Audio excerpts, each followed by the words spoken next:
Hi everyone, Grant K here for the Flame Premium Learning channel.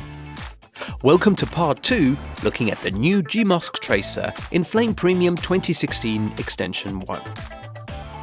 In the previous video, I introduced the Gmasks tracer and we looked at the basics of creating and manipulating the Gmasks shape. In this video, we expand further on the Gmasks tracer, as well as combine multiple Gmasks shapes for more advanced rotoscoping tasks. If you would like to follow along, please click the link in the YouTube description to download the media. Alternatively, if you're working with the podcast version of this video, then type the link displayed in your web browser. You can use what you did in the previous video, or start from this point with a fresh Gmasks shape in the Gmasks tracer node. Now, creating Gmasks shapes is relatively simple. You can create them from the node bin or the Draw Shape tool in the Tools pull-down menu. Go ahead and choose another Gmasks shape and draw it in the result viewer. Don't worry about what we're masking at the moment. I just want you to have multiple Gmasks shapes. So at this moment, these two shapes are intersecting and blending with each other. If you switch to the Object menu for the selected shape, you can change the blending modes. You can create a multitude of blended results, including add, subtraction, and exclusion.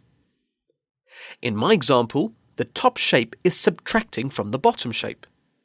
So there is a logical layering order to the Gmasks when it comes to combining them.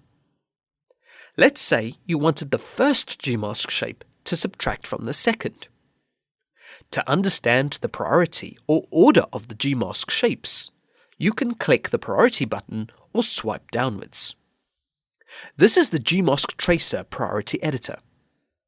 Identical to Action, you can see the top and bottom Gmasks shapes as layers. To rearrange the Gmasks shapes, just click and drag them in the editor. The second Gmasks shape is now below the first, and there is nothing to subtract underneath it. Swipe down again, and in the Mask menu, change the blending back to Blend. Now click the outline of the first Gmasks shape.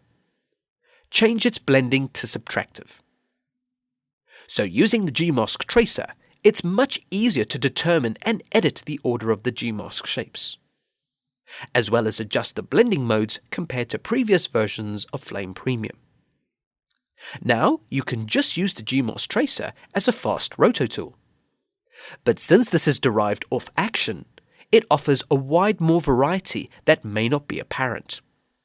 For instance, if you press Alt-2 for a dual screen split, you can display the schematic and result view at the same time.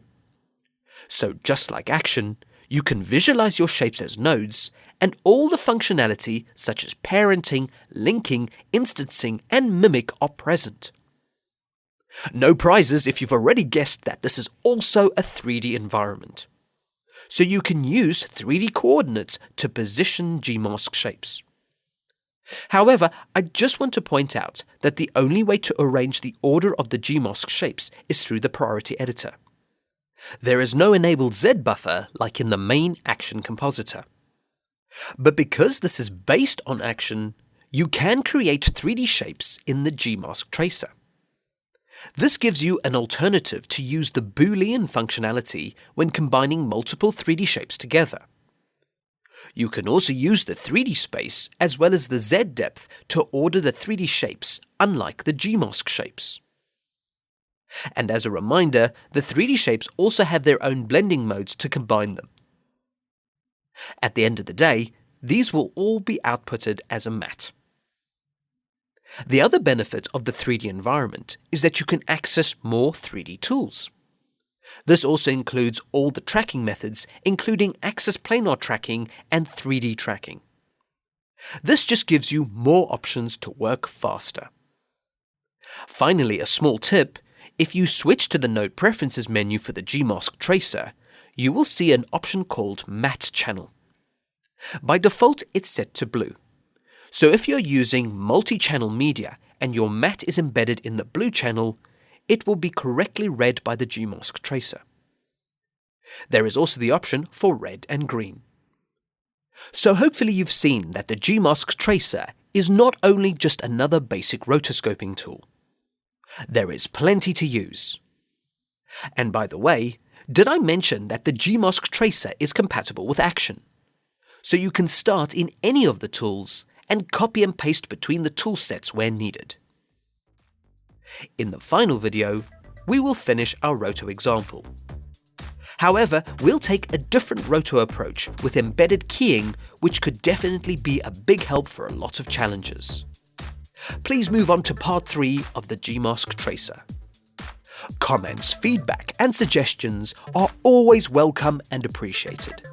Thank you for watching, and please subscribe to the Flame Premium Learning channel for future videos.